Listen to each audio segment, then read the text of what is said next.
ಎಲ್ಲ ರಾಯರ ಭಕ್ತರಿಗೆ ನಮಸ್ಕಾರ. ಸ್ನೇಹಿತರೆ, ಮಂತ್ರಾಲಯಕ್ಕೆ ಹೋಗಿ 2ನೇ ತಾರೀಕು ಅಕ್ಟೋಬರು 2025ರಂದು ನನ್ನ ಮಗನ ಬರ್ತ್ಡೇ ಇತ್ತು. ಬರ್ತ್ಡೇ ಒಂದು ವಿಶೇಷ ದಿನವಾಗಿರೋದ್ರಿಂದ ರಾಯರ ಮಂತ್ರಾಲಯಕ್ಕೆ ಹೋಗಿ ದರ್ಶನ ಪಡೆಯೋದು, ಅಲ್ಲಿ ನಿಮ್ಮೆಲ್ಲರೂ ಕೂಡ ಆರೋಗ್ಯ, ಆಯಸ್ಸು, ಅಭಿವೃದ್ಧಿ, ಸಕಲ ಭಾಗ್ಯಗಳನ್ನು ನಿಮಗೆ, ನಿಮ್ಮ ಫ್ಯಾಮಿಲಿಯವರು ಎಲ್ಲರೂ ಕೂಡ ಆ ಭಗವಂತ ರಾಯರು ಕೊಡಲಿ ಅಂತ ಕೇಳಿಕೊಂಡು, ಜೊತೆಗೆ ಮೃತ್ತಿಕ ಪ್ರಸಾದನ ಬಗ್ಗೆ ಎಷ್ಟು ಜನಕ್ಕೆ ಗೊತ್ತಿದೆಯೋ ಗೊತ್ತಿಲ್ಲ, ಕೆಲವ್ರಿಗೆ ಅದ್ರ ಬಗ್ಗೆ ಗೊತ್ತಿರ್ಬೋದು, ಕೆಲವ್ರಿಗೆ ಗೊತ್ತಿಲ್ಲದೆ ಇರ್ಬೋದು.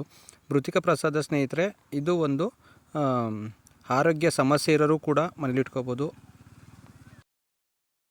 ಆರೋಗ್ಯ ಸಮಸ್ಯೆ ಇಲ್ದಿರೋರು ಕೂಡ ಮನೇಲಿ ಇಟ್ಕೋಬೋದು ಸ್ನೇಹಿತರೆ. ಅದಾಗಿ ಅದನ್ನು ಯಾವ ರೀತಿ ಬಳಸಬೇಕು ಏನು ಅಂದ್ಬಿಟ್ಟು ಅರ್ಚಕರ ಮನೆಗೆ ಹೋಗಿ ಅಲ್ಲಿ ಕೂಡ ಅದು ವೀಡಿಯೋನ ಮಾಡಿ ಮಾಹಿತಿ ಎಲ್ಲರೂ ಕೂಡ ಭಕ್ತಾದಿಗಳಿಗೆ ಸಿಗಲಿ ಅನ್ನೋ ಉದ್ದೇಶಕ್ಕೋಸ್ಕರ ಅವರ ಒಂದು ಅದನ್ನು ಯಾವ ರೀತಿ ಬಳಸಬೇಕು ಏನು ಅಂತ ಅವರು ಕೂಡ ಎಕ್ಸ್ಪ್ಲೈನ್ ಮಾಡಿದ್ದಾರೆ.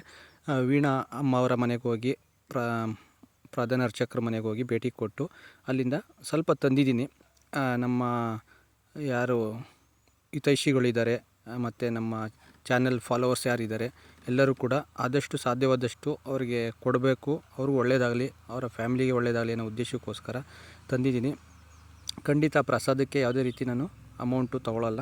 ನಿಮ್ಗೆ ಯಾರೆಲ್ಲ ಬೇಕಾಗಿದೆ ಅವ್ರಿಗೆ ಹೇಳಿ ಶೇರ್ ಮಾಡ್ತೀನಿ. ನಿಮ್ಮ ಅಡ್ರೆಸ್ಸು ಮತ್ತು ಅದು ಕೊರಿಯರ್ ಏನಾದರೂ ದೂರ ಇದೆ ಅಂದರೆ ಅದೊಂದು ಸ್ವಲ್ಪ ಅಮೌಂಟ್ ಏನಿರುತ್ತೋ ಕೊರಿಯರ್ ಚಾರ್ಜಸ್ ಕಳಿಸ್ಕೊಟ್ರೆ ಸಾಕು, ಅದು ನಾನು ನಿಮಗೆ ತಲುಪಿಸೋ ಅಂಥ ಒಂದು ಪ್ರಯತ್ನ ರಾಯರ ಒಂದು ಆಶೀರ್ವಾದದಿಂದ ನಿಮಗೆ ಸಿಗುತ್ತೆ.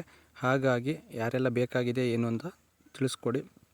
ಮತ್ತು ಹಾಗೆ ಮೃತ್ತಿಕ ಪ್ರಸಾದದ ಮಹಿಮೆ ಏನು, ಅವ್ರು ಯಾವ ರೀತಿ ಬಳಸಬೇಕು ಅದೆಲ್ಲ ಕೂಡ ನಿಮಗೆ ವೀಣಮ್ಮ ಅವರೇ ಅವರು ಹೇಳಿದ್ದಾರೆ. ಅದೇ ರೀತಿ ಉಪಯೋಗಿಸಿ, ಎಲ್ಲರೂ ಒಳ್ಳೆಯದಾಗಲಿ, ರಾಯರು ಒಳ್ಳೇದು ಮಾಡಲಿ ಅಂತ ಹೇಳ್ತಾ ಸರ್ವಜನ ಸುಖಿನ ಭವಂತು. ವಿಡಿಯೋ ನೋಡಿ ಸ್ನೇಹಿತರೆ ಕೊನೆವರೆಗೂ. Thank you. ನಾವಿಲ್ಲಿ ಮೈಸೂರಿಂದ ಬಂದಿರೋದು, ಮೈಸೂರು ಮೃತ್ತಿಕ ಪ್ರಸಾದ ಲಾಸ್ಟ್ ಟೈಮ್ ಸ್ವಲ್ಪ ತೊಗೊಂಡೋಗಿದ್ವಿ, ಸಾಕಷ್ಟು ಜನಕ್ಕೆ ಹೆಲ್ಪ್ ಆಗುತ್ತೆ ಅಂದ್ಬಿಟ್ಟು ಬಂದಿದ್ವಿ. ಇದ್ರ ಬಗ್ಗೆ ಇನ್ನೂ ನಿಮ್ಮ ಕಡೆಯಿಂದ ಮಾಹಿತಿ ಕೊಟ್ಟರೆ ಹೇಳ್ತೇನೆ.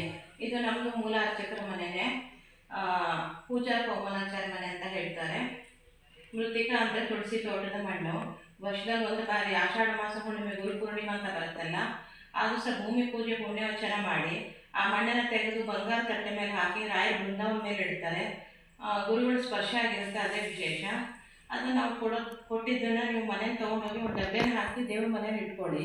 ಪ್ರತಿ ದಿವಸ ಸ್ನಾನ ಆಗುತ್ತಲ್ಲ, ಸ್ವಲ್ಪ ಮೃತ್ತಿಕ ನೀರು ಕಲಸಿ ಕುಡೀರಿ, ಇಲ್ಲ ಡೈರೆಕ್ಟಾಗಿ ಪುಡಿನ ಬಾಯಿ ಹಾಕ್ಕೊಳ್ಳಿ. ಮನೇಲಿ ಎಷ್ಟು ಜನ ಇದ್ದೀರೋ ಎಲ್ಲರೂ ತೊಗೊಳ್ಳಿ, ದಿನ ತೊಗೊಳ್ಳಿ, ಎಲ್ಲದಕ್ಕೂ ಒಳ್ಳೆಯದು. ರಾಯರ ಅನುಗ್ರಹ ಮಾಡ್ತಾ ನಂಬಿಕೆ ಮೊದಲು ಇದೆ. ನಿಮಗೆ ಬೇಕಾದವರಿಗೂ ಕೊಡಿ, ತೊಂದರೆ ಇರೋರೇ ತೊಗೋಬೇಕು ಅಂತಿಲ್ಲ, ನಾರ್ಮಲ್ ಆಗಿರೋರು ತೊಗೊಳ್ಳಿ. ಬರೀ ಆರೋಗ್ಯಕ್ಕಷ್ಟೇ ಅಲ್ಲ, ಎಲ್ಲ ಸಮಸ್ಯೆಗೂ ಪರಿಹಾರ ಕೊಡುತ್ತೆ. ಮೃತ್ತಿಕ ಮನೆಯಲ್ಲಿದ್ದರೆ ಗುರುಗಳ ಸನ್ನಿಧಾನ ಇದ್ದಾರೆ. ಧನ್ಯವಾದಗಳು. ನಾನು ಮೊಬೈಲ್